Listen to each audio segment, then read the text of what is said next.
আসসালামু আলাইকুম। সুলতানাজ কিচেনে সবাইকে স্বাগতম। আমি নাদিয়া সুলতানা লিজা। আজকে আমি তৈরি করব ফিশ ফিঙ্গার। তার জন্য এখানে আমি পাঙ্গাস মাছের ফালি করে নিয়েছি ফিঙ্গার বাইট সাইজ।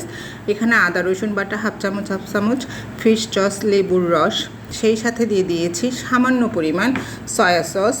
আর এখানে দেব স্বাদ মতো লবণ, ধনে পাতা এবং একটু কাসুন্দিটা দিলে হবে কি খেতে খুবই মজা হবে। আর একটু আমার হাতের তৈরি আপনার টমেটো সসটাও দিয়েছি। আর এখানে কিন্তু আমি আরেকটা জিনিস অ্যাড করেছি, সেটা কিন্তু আপনারা দেখতেই পাবেন। তো এগুলোকে খুব ভালোভাবে আমাদের মাখিয়ে নিতে হবে। আমি আবারও বলছি, আদা বাটা, রসুন বাটা, এগুলো খুব হাফ চামচ দেবেন। আর এখানে আমি 500 গ্রাম পরিমাণ মাছের ফিলে নিয়েছি। বাসায় যখন মাছ আসবে তখন আপনারা চেষ্টা করবেন কাঁটাটা বাদ দিয়ে মাছের ফিলেগুলো নিতে। আর পাঙ্গাস মাছ নিলে কিন্তু ফিশ ফিঙ্গারটা তৈরি করতে সহজই হয়। তো এখানে আমি অল্প পরিমাণ, প্রায় হাফ কাপ পরিমাণের মতো কর্নফ্লাওয়ার নিয়ে নিচ্ছি। সেই সাথে এখানে দিয়ে দেব অল্প একটু বেকিং সোডা বা বেকিং পাউডার, 1 চামচ পরিমাণ। খুব ভালোভাবে এটিকে মিশিয়ে নেব। সেই সাথে দিয়ে দেব পরিমাণ মতো ময়দা।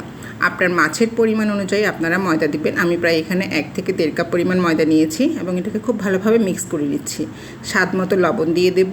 আমি যে আবার বললাম এখানে আমি একটু টুইস্ট করেছি। এখানে কিন্তু আমি একটু চটপটা হওয়ার জন্য একটু আমচুর পাউডার হাফ চামচ পরিমাণ দিয়ে দিয়েছিলাম, যাতে খুব মজা লাগে। আমি জানি না কেউ এই ধরনের এটা ইউজ করে কিনা। এটি কিন্তু আমি আমার রেসিপিতে ফার্স্ট টাইম তৈরি করছি। আর এটি কিন্তু বাচ্চাদের জন্য খুবই কিন্তু উপকারী এবং হেলদি একটি খাবার। আর এখানে মাছের মধ্যে আমি আর একটু টেস্ট বাড়ানোর জন্য একটা ডিমকে ভালোভাবে ফেটিয়ে নিয়ে মাখিয়ে নিয়েছি। আপনারা চাইলে দিতেও পারেন, না হলে স্কিপও করতে পারেন, কোনো সমস্যা নেই। আর যাদের বাচ্চারা মাছ খেতে চায় না, এটি তাদেরকে করে দিলে তারা কিন্তু একটু টের করতে পারবে না তারা কি চিকেন ফ্রাই খাচ্ছে নাকি ফিশ ফিঙ্গার ফ্রাই খাচ্ছে।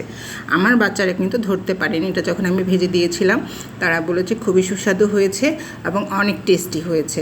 আর এটি কিন্তু তৈরি করে আপনারা ফ্রিজিং করেও রাখতে পারেন। আর এগুলোকে যখন মাখা হয়ে যাওয়ার পরে কিন্তু এগুলো আমি সেই শুকনো ময়দার যে একটা গোলা বা যেটা কি বলি না কেন, ওটার মধ্যে কোট করে নিয়ে নিচ্ছি। তা আপনারা যখন এটি করবেন তখন সবগুলো ফেলে অল্প অল্প করে দিয়ে হাত ধুয়ে শুকনো হাতে এগুলোকে এপিটোপিট করে ভালোভাবে মাখিয়ে তারপরে এগুলোকে আপনারা ডিপ ফ্রিজে যে জিনিসটার মধ্যে করে রাখুন না কেন, সে প্লেট বলুন বা ট্রে বলুন, তার উপরে একটি প্লাস্টিকের পরত দিয়ে তার উপরে ভাজে রাখবেন।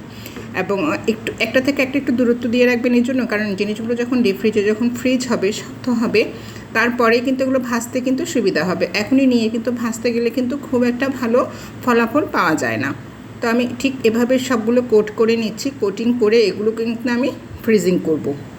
আপনারা দেখতেই পাচ্ছেন এগুলো কিন্তু যখনই আপনারা ফ্রিজ থেকে বের করে ভাজবেন, যখন একটু ড্রাই বা একটু যখন হার্ড হবে তখনই কিন্তু এগুলো নিয়ে ভাজতে গেলে কিন্তু সুবিধা হয় ভাজতে গিয়ে। আর তেলটা কিন্তু একদম ফুটন্ত গরম তেলে ছেড়ে দেবেন না।